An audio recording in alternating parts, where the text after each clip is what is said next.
Boa noite, pessoal. Tudo bom? Terça-feira, mais um nosso Benkyokai.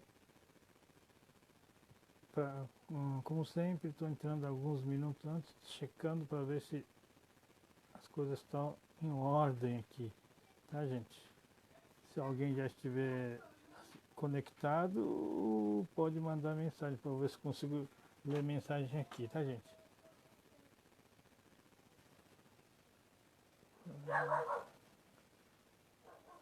Nossa, já tem várias pessoas nos assistindo, 4 conectados aqui. No meu celular ainda não entrou a imagem. Vitor Toyama-san, Vitor, obrigado pela audiência, tá? Deixa, mais 2, 3 minutos nós vamos começar o assunto, tá, gente? Vitor, acho que deve ser, imagino que seja neto da homenageada de hoje, né, Vitor? O meu ainda não entrou.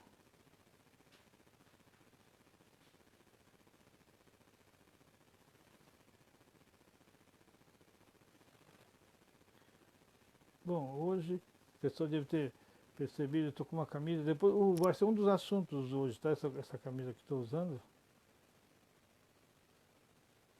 Vai ser um assunto, a segunda parte do assunto de hoje.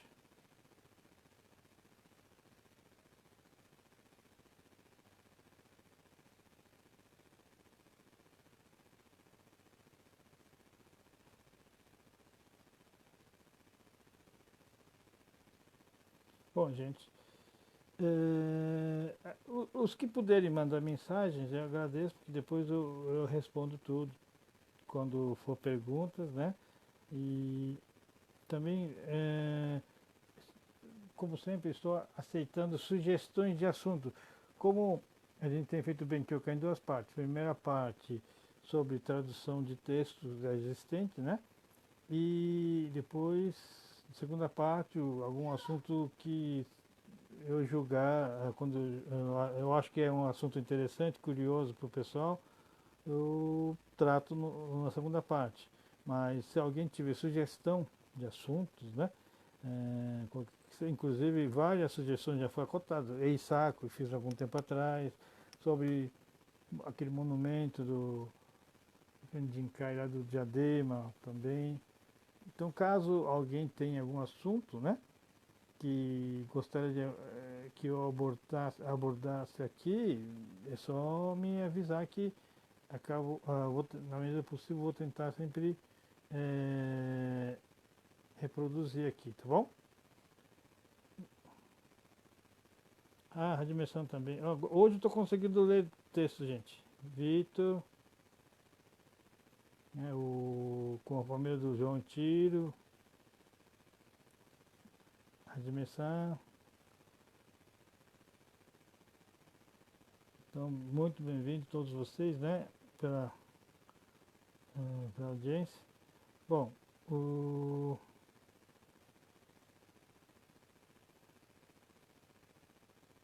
já deu a hora, então eu vou começar o assunto de hoje da dona Toyama Tomo. Quem puder, sempre que puder ler antes, né? Ou posso até depois, o texto acho que vai completar bem a história, tá, gente? Como eu sempre explico, apesar de texto traduzido que disponibilizo via internet, infelizmente a língua portuguesa tem um pouco capacidade menor de transmitir sensação, emoção que o Nihongo, devido ao uso de kanji, né, quem é leitor de texto de Nihongo, a gente consegue extrair um pouco mais sentimento do autor do texto. Tradução, infelizmente, não consigo fazer nesse nível, né, então eu acabo completando com uma explicação aqui verbal, tá? Bom, texto do Toyama Tomo, senhor Tomo, nascido em 1914. Né? O título do texto dela superando todos os obstáculos, dificuldades e tal.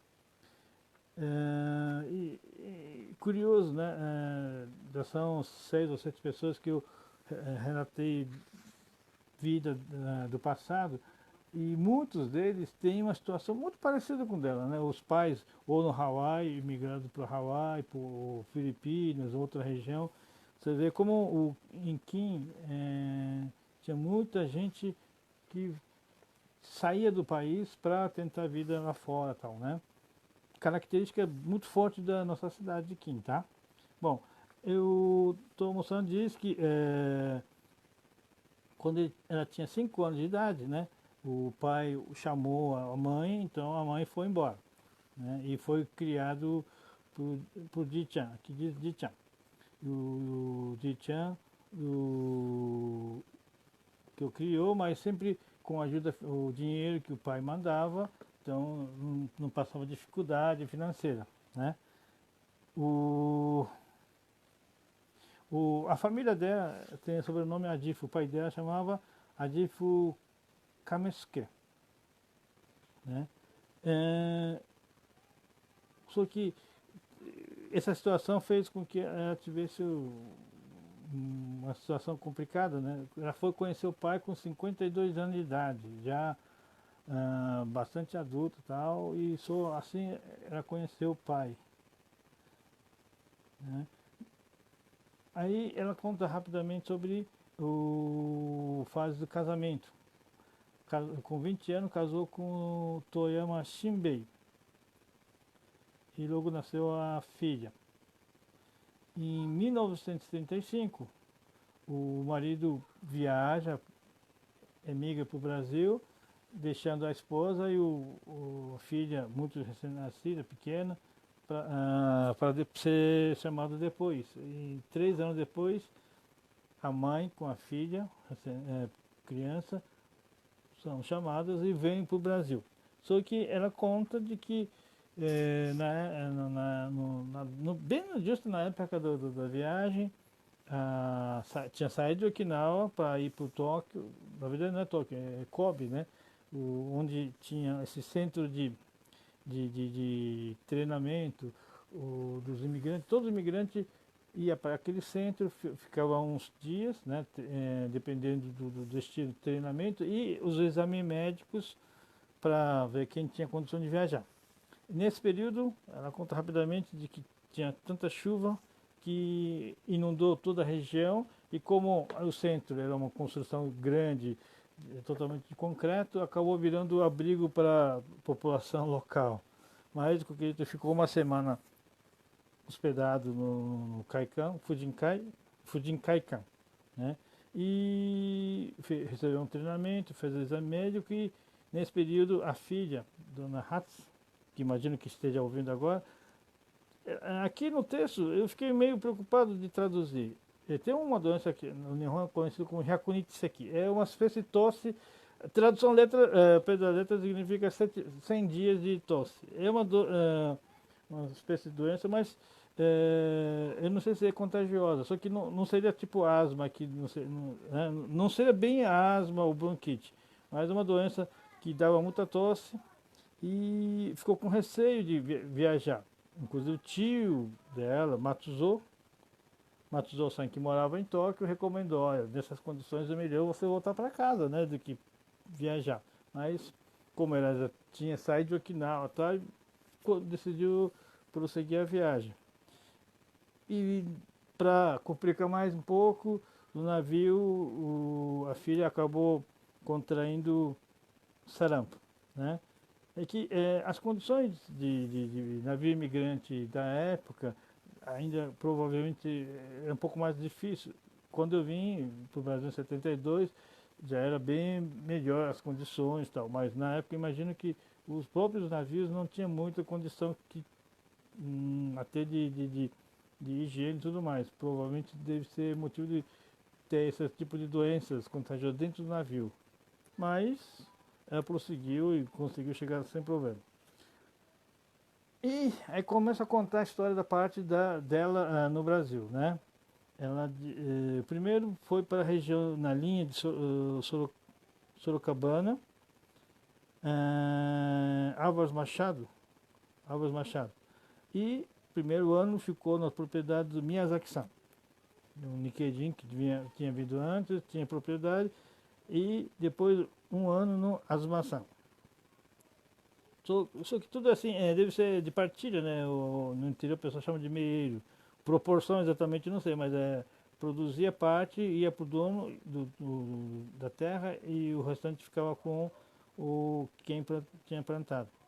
Diz que tinha ido, o safra de algodão, principalmente no começo, tinha ido muito bem, tal, teve uma boa safra, só que o preço despencou e teve problema. Depois fez um empréstimo com a Azuma-san, com o capital emprestado, tal, abriu uma mata, plantou arroz e batata. E foi atacado por um problema de geada e acabou tendo uma perda grande. Aí ela comenta sobre dificuldades da vida, né? A casinha onde ela teve que morar, é uma casa muito simples e muito diferente do que ela imaginava, sonhava, né? Com a imigração, ir para o exterior e tal. Achava que o Brasil seria um lugar muito mais avançado, adiantado do que Okinawa. Okinawa naquela época realmente era bem mais atrasado, né? Só que, como foi para o Brasil, mas no interior, né, as condições eram muito piores do que ela imaginava. Então, vivia chorando todos os dias. E essa tristeza dela acabou afetando o marido, segundo o texto, tá? Ela acha que provavelmente o marido, não suportando ver a esposa sofrendo e tal, acabou fugindo para a bebida. Só que nessa fase, né, apesar da dificuldade, os filhos vinham nascendo e tal. Aí, com o tempo, ela foi se conformando e se adaptando à realidade do Brasil e depois de um tempo ela teve assim, força suficiente para vamos lutar para conseguir, Gambaro, né, lutar para conseguir cuidar desses filhos, né, trabalhar e cuidar bem dos filhos. Aí no outro trecho, inicialmente o plano do casal era de ficar mais ou menos 10 anos no Brasil, juntar dinheiro e ir embora, voltar para o Okinawa. Isso era o sonho de quase todos da época, né? Só que essa situação de 10 anos voltar para casa, em 10 anos ter que fazer peito de meia, na opinião dela, pressionou psicologicamente muito fortemente o marido, que tinha que ganhar dinheiro rápido. Só que as dificuldades ao mesmo tempo. Então, na ânsia de tentar fazer tudo mais, acabou forçando o marido a tentar em vários lugares, mudar de trabalho, de local e tudo mais. E apesar de compreender dessa forma, estou mostrando compreender o marido dessa forma, mas ao mesmo tempo parecia andarilho, que ficava mudando de lugar toda hora. Então, na região de Sorocabana, ficou 4, 5 anos. Nessa época, entre outras coisas, plantou hortelã. E na fase da época da guerra, eles foram acusados como traidor. Sobre essa história, gostaria de recomendar um filme que passou no Brasil há algum tempo atrás, de nome, acho que Corações Sujos, né? Um filme onde mostra esse problema do Katagumi Makigumi e o grupo que eram taxados de traidor e tudo mais. E lá mostra muito nitidamente os produtores que produziam seda, né, tecidos, seda, fazer a criação de bichos de seda, e produtor de hortelã eram vítimas de serem acusados como traidores, porque esses produtos, caso fossem exportados para Estados Unidos, achavam que seria usado na guerra contra o Japão. Então esses produtores foram mais visados por esse grupo do pessoal que contestava a derrota do Japão. Então, eles foram vítimas dessa segregação um pouquinho aí, tá? Então, logo depois da guerra, o marido mais um primo decidiram fazer uma inspeção, vistoria, conhecer a região da divisa São Paulo com Mato Grosso, próximo do Rio, então provavelmente deve ser no Rio Paraná, só que eu não sei se do lado do Mato Grosso ou do lado de São Paulo, mas nessa região foi conhecer as condições do local e acabou fazendo um acordo e começou a abrir a mata, trabalho de desmatamento. Só que, por azar, teve uma chuva muito intensa, enchente muito grande e acabou levando todos os equipamentos embora. O enchente levou embora. Não tendo outro jeito, começaram a produzir verdura na região de Londrina, provavelmente bem próximo de onde hoje eles imaginam. Em Londrina começou a produzir verduras. Só que o problema de que parte substancial da arrecadação diz que o pai acabava consumindo, o marido, né, acabava consumindo em bebidas. E essa condição ficou, que dificultou muito a vida dela aqui, né? E ela, o marido teve ideia de ir sozinho para a região de Santa Catarina, deve ter tido algum tipo de convite, alguma oportunidade. Queria ir para Santa Catarina, trabalhar um tempo para chamar a família depois. Só que a esposa bateu o pé e falou, não, vamos continuar aqui e tal, e permanecer em Londrina. Tudo isso é o que está no texto, tá, gente? Se a família quiser contestar alguma coisa, entre em contato com a gente, mas é o que está no texto, tá bom? Depois disso, o marido trocou de emprego várias vezes, foi segurança de serralheria, trabalhou na plantação de café, ou seja, trocou várias vezes de emprego, mas o crítico que era bebida, ele não conseguia diminuir, continuava consumindo do mesmo jeito. E aqui no texto ela diz, o último emprego que ela achou que poderia ser uma salvação para médio, assim, mais duradouro, fez um acordo com provavelmente proprietário japonês, uma comunidade japonesa, né, para produzir algodão, acho que era algodão.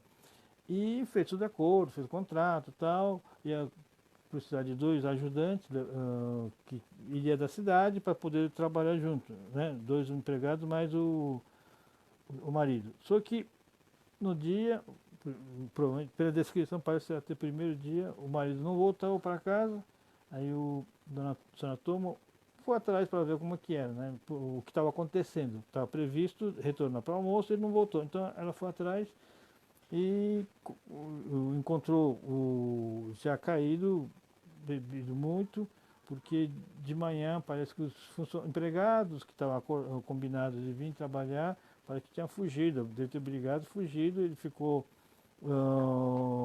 provavelmente de ter brigado, acabou bebendo e acabou caindo. Só que logo depois disse que veio a falecer. Só que não sei se ele estava já falecido no local ou depois disso que faleceu, tá? Aqui o texto não é muito claro. Isso foi em 1962, quando o marido tinha 51 anos. Não tinha, ela disse que não tinha muito jeito, infelizmente a situação foi levando nessa direção. A ânsia de ter que ganhar dinheiro e acabou forçando muito e caminhando sozinho, ou seja, ele ficou muito pressionado tal, e não tinha com quem dividir tarefa, é o que ela quis dizer aqui no texto. Partindo para outra parte, 52 anos depois, com 52 anos conheceu o pai. O pai mandou uma mensagem em 1966. O pai que morava em Hawaii mandou uma carta, olha, na festa de 85 anos, meu aniversário de 85 anos, gostaria que viesse para o Hawaii, né? Porque alguns anos antes tinha recebido outra carta quando a mãe estava doente. Só que quando a mãe estava doente, quando chegou a carta, a Tomo não tinha condição de viajar, provavelmente economicamente, e também, ao mesmo tempo, os filhos ainda eram menores, não podia largar os filhos aqui para viajar para Hawaii.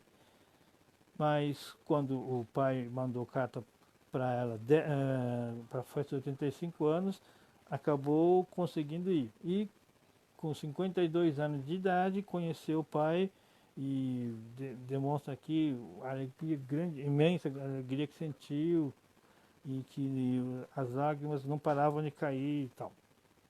E isso que ela mesmo diz aqui no final que é interessante, né? Apesar desse dramaticidade toda, ela também acha que deve ter sido comum para a pessoa de Kim. Aconteceu em várias famílias situações mais ou menos parecidas.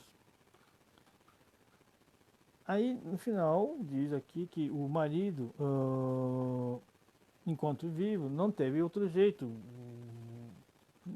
Viveu só de agricultura, não conseguiu sair da agricultura porque era a única forma que eles tinham condições de trabalhar.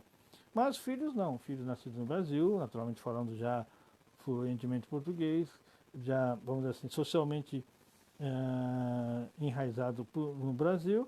Então, a mãe foi que os filhos escolheram outros caminhos que não a agricultura. Aí conta do seu João, né, Ichiro, dizendo que trabalhou inicialmente para a família Yamaguchi. Yamaguchi, que tinha uma loja, varejo atacado. Trabalhava para Yamaguchi-san. Aí nesse período, o comércio do seu Yamaguchi tinha contato com a família do Ginoza Linzo-san, Abasu, a família que conversamos semana passada, e na loja deles. Então teve contato e tal, e o seu João foi aprendendo o serviço, né? Os segredos do negócio, e decidiu com o tempo fazer a independência, né? Nesse período tal, o pessoal do Abaçu gostou muito do seriedade, dedicação do seu João. Aí a família Abaçu praticamente abraçou o seu João a ponto de casar com uma das filhas, né, de Jo. E hoje teve uma loja independente. Ela disse que o seu João vem para São Paulo fazer as compras necessárias e revende na região. E que as coisas, os negócios estavam entrando em órbita, e o que se deixava muito era muito contente. E que hoje, se na época do livro, vivia muito feliz, vivendo os dias felizes, rodeado dos netos. O único problema é que ela tinha audição um pouco complicada e tal, mas que estava muito bem de saúde. E a alegria especial era quando a senhora Kana Ginoza-san, né, a visitava, ou a filha que morava mais ou menos perto, Hatsu-san, quando uma das duas vinham para casa, aí aquele bate-papo e passava horas agradáveis, que é a principal alegria dela na época, da senhora Tomo. Tá? Então, semana passada foi a Kana-san, que é considerada amiga da Tomo-san, hoje Tomo-san, tá?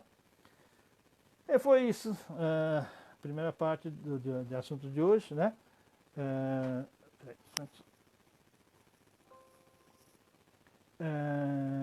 Deixa eu ver aqui.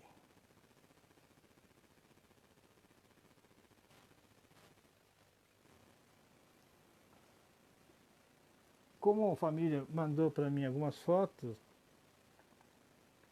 eu publiquei tudo, mas aqui está a Tomo, só que eu não consigo, como não sou da família, não sei identificar bem qual das duas crianças é Tomo-san, tá? A senhora Tomo na infância, tá? Pai, mãe e irmão mais velho. Diferença de idade, segundo a família, é porque o pai ficou 10 anos no Hawaii, né? Então abriu essa distância de o irmão mais velho com os demais, tá? Aqui já é foto do Brasil, né, gente? Eu acredito que o Sr. João deve ser aqui, né? Tomo, marido, Hatsan deve ser, não é isso?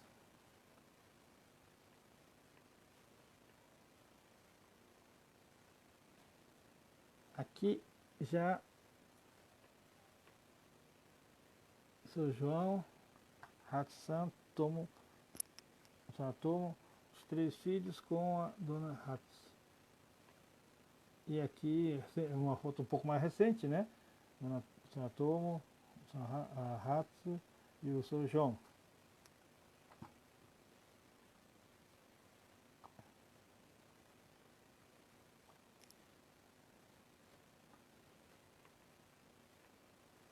Dona Tomo com a Kana-san, amiga de Maringá.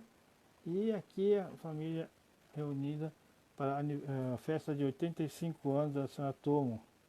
Aqui a família toda do Toyama-san.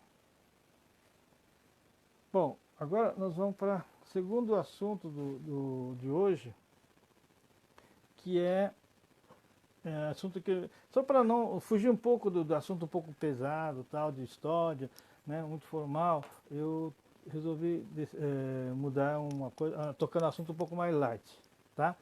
Hoje, quem foi para Okinawa recentemente, todo mundo viu camisas assim, camisa bem colorida, então hoje é conhecido como a moda Kariushi Wear, tá? Quando eu morava, década de 70, não existia, tá, gente? Isso aqui é uma coisa mais ou menos recente. Aí fui estudar desde quando que tem, né? Desde quando começou essa moda Kariushi. E como foi o que aconteceu. No texto que eu escrevi, deixei bem explicitado aí, em década de 70, teve um presidente da Confederação de Turismo de Okinawa, Asasato, né? Bom, tá lá no texto, agora me fugiu, Sadazo-san. Ele queria, na verdade, imitar a camisa havaiana, Aloha. Havaí já algum tempo já era moda tal, e Hawaii vendia bastante camisa típica de Hawaii, né? Era um artigo que ajudava na economia da ilha e também no turismo. Então, o pessoal queria fazer mais ou menos igual a Okinawa, imitando Hawaii, né? Em década de 70. E na época eles chamavam de Okinawa Shatsu, né? Camisa de Okinawa. Década de 80, aí veio já uma outra organização, lançou uma coleção de camisas e tal, tudo mais ou menos voltado com o objetivo de ser parecido com do Hawaii, né? E chamou de Okinawa Wear. Wear é camisa, né? Vestir, essas coisas, em inglês. Aí, no década de 90 mais ou menos, o governo de Okinawa, província de Okinawa, assumiu o assunto e meio que regulamentou e definiu um nome para todo mundo fazer usar o mesmo padrão, chamou de Kariushi. Kariushi significa em língua de Okinawa uma coisa alegre, uma coisa boa, é uma coisa positiva, uma coisa alegre, tal, e usou esse termo Kariushi Wear, né? E regulamentou, só pode usar essa expressão moda Kariushi. Camisa tem que ser feita em Okinawa, né, produção local, e que os desenhos tem que ser que mostre coisa de Okinawa, né? São regras simples, mas padronizou e tal. E em 2000, desde 1990, isso acontece assim, no Japão, quem conhece o Japão sabe, no verão no Japão é muito quente, muito calor. Okinawa também muito quente e úmido, né? Só que o Japão é um país formal, né? Todo funcionário público de média graduação, todo mundo usa terno e gravata. Imagina você trabalhar em Okinawa, um calor de 30 e tantos graus, muito úmido, trabalho tendo gravata. Mesmo que tiver ar-condicionado, é complicado. Então, na época, o governador de Okinawa, governo provincial de Okinawa, começou a recomendar, não obrigatoriedade de ter no gravata, pelo menos no verão, desde que usasse camisa Kariushi. Então, a única região do Japão que o governador despacha com camisa como é essa, ou tudo Kariushi, né? Nenhum funcionário público de província usa terno e gravata para trabalhar hoje. Todo mundo usa camisa. E início tiveram que criar lei para falar que podia, né? O japonês é muito formal, tal. Lógico que não é que não usa. Em momentos mais especiais, em alguma solenidade ainda se usa terno, mas é muito menos, né? Então juntou a melhor condição para a pessoa trabalhar e interesse de Okinawa ter algum atrativo a mais. Junto com o governo, que começou a incentivar o uso de camisas para isso, todas as empresas ligadas ao turismo também aderiram à coisa porque era de interesse do turismo. Então, todos os funcionários do turismo, a empresa de turismo começou a usar como uniforme esse tipo de vestuário e governo. Aí com isso foi difundindo, né? Então, só para ter uma ideia, ó, isso aqui igualzinho que tenho mais uma. Tudo que eu ganhei, tá gente? São camisas um pouco caras para comprar. Esse aqui, não são tudo coloridos assim, esse aqui também é mais um desenho mais discreto. E tem também camisas mais floridas assim, tá? São todas camisas que eu ganhei em Okinawa. Aí, origem, o histórico do Kariushi contei. Só que eu disse no início que queria imitar a camisa havaiana a Aloha, né? Só que a Aloha também é muito interessante. Isso pouca gente sabe. Havaianos não usavam aquilo. Quem usou camisa colorida a primeira vez em Hawaii foi japonesadas que tinham ido de imigrante para Hawaii. O primeiro grupo de imigrantes de Hawaii foi em 1868, alguma coisa assim. Uns 30 e poucos anos antes de Okinawa. Tá? O pessoal de Kin, que usou mandou, foi para 1900. Embarcou no Japão em 1899, em dezembro, finalzinho do ano, e chegou em Hawaii 1900, começo do ano. Então, a imigração de Okinawa começou em Hawaii em 1900. Só que o pessoal do restante do Japão tinha feito imigração com uns 30 anos antes. Então, quando essa gente chegou para o Hawaii, o que o imigrante geralmente faz? Vai para o interior, longe do comércio e tal, para trabalhar na lavoura, tem pouco recurso, não tem onde comprar, às vezes não consegue nem falar direito ainda a língua. Então, muitas senhoras, para poder atender necessidades da família, o que eles tiveram que fazer? Normalmente as mulheres, principalmente no Nihon, o que não um pouco menos devido à origem mais humilde, mas o pessoal do Nihon, muitas tinham enxoval de casamento. E o enxoval de casamento tinha algumas peças, aqueles kimono muito bonitos, coloridos e tal, né? Como se fosse tesouro, né, para as mulheres. Tiveram que desfazer, descosturar todo o tecido, né, e um kimono vai bastante tecido. Pegava aqueles tecidos e costurava camisas, tipo ocidental assim, para que as famílias pudessem ter roupa. E são roupas bastante coloridas. Imagina pegar kimono, né, sofisticado, descosturar e fazer camisa. E os havaianos gostaram das camisas bonitas, bem coloridas, bem com estampas fortes, então acabou pegando e acabou virando moda havaiana. Só que a moda nasceu pela necessidade do imigrante japonês. E na década de 70, quando eu passei por Hawaii, nossa família visitou algumas lojas e comprou algumas camisas Aloha na época. Tudo made in Japão. Hawaii não tinha produção de tecelagem no volume para fazer tudo isso. Então, a invenção foi japonesa, o tecido, não sei hoje, tá? Mas até bem pouco tempo, o tecido do camisa Aloha era tudo saía do Japão. Hoje acredito que deve ser chinesa, tá? Aí, a terceira parte da história, assim, essas camisas minhas, essa aqui, por exemplo, é material sintético, tem outra que é algodão e tem outra que é mista. Mas o verdadeiro camisa Kariushi mesmo usa uma fibra chamada Bachô.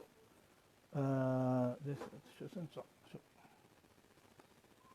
Eu vou mostrar para quem não tem material por escrito. Bachô é uma planta igualzinho bananeira, só que não dá fruta, tá? Essa planta chama bachô. Não parece banana?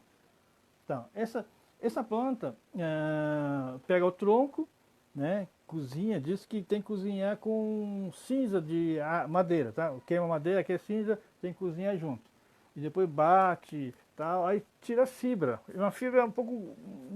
Tecido fica meio grotesco, tá? Não é tecido fino, não. O tecido fica meio grosso. Mas com essa planta, só que para fazer uma roupa, diz que chega a gastar 200 troncos dessa árvore, tá? Então, hoje é moda a roupa cariúcho, que nem essa moça feminina. Aqui, mais um modelo masculino. Só que é uma das características, além da cor, desenho bem marcante, camisa ninguém usa dentro da calça, pode ver, tudo por cima da calça, para poder ter ventilação, né, e ter essa sensação mais frescor, tá? E quando falou em bachô, antigamente Okinawa não tinha outro tecido, era o único tecido possível. Então os pobres da região agrícola, as mulheres tinham que fazer suas roupas. E essa foto mostra roupa, jeitão, naturalmente não é da época, mas roupa mais ou menos do jeito que eles faziam, né? Com bachô, quando bachô é planta, quando faz tecido chama bachofu, tá? Bachofu. E atrás da foto mostra essas plantas bachô, tá? Aqui, peguei uma foto que eu encontrei, camisa havaiana. Isso é made em Havaí, mas na verdade Havaí quase não tem indústria, provavelmente ainda deve ser feito fora, tá? Pelo menos tecido é de fora. Aqui mostrando fotos de Kariushi, não é só para homem, para mulheres. Hoje, Kariushi está tão enraizado na comunidade de Okinawa que hoje você pode até num casamento antigamente, até bem pouco tempo todo mundo usava tendo gravata ainda. Mas hoje é comum o casamento, pessoal, principalmente casamento de dia, casamento de noite ainda a turma usa ainda tendo gravata. Mas alguém faz casamento de dia, a pessoa vai com cariúcha. E hoje tem linha de cariúcha usando couro predominante preto para enterro. Pessoal, hoje tem cariúcha para enterro, para festa, de todo tipo. Hoje é cariúcha para quase tudo, tá? Tem para criança vestido, mulher vestido, mas no início realmente foi muito mais forte para os homens, né? Que para poder deixar de usar terno. Mas hoje, todas as faixas de idade, em qualquer condição, qualquer situação, cariúcha é muito bem-vindo. Então, gente, quando alguém for para Okinawa, aproveite e compra algumas camisas cariúcha. São muito bonitas, tá, gente? Eu só uso isso aqui no Shinnenkei. No Shinnenkei a pessoa já me viu várias vezes. Todo Shinnenkei eu uso essa camisa. Porque no Brasil ainda, infelizmente, andar com camisa pink na rua não é muito bem-vindo, né? Então, no Shinnenkei eu faço questão de usar. Essa camisa, por acaso, é de Kim. Não sei se dá pra ver. Aqui tem o estátua do Toyama que usou. Essa camisa eu ganhei dos meus amigos lá da cidade.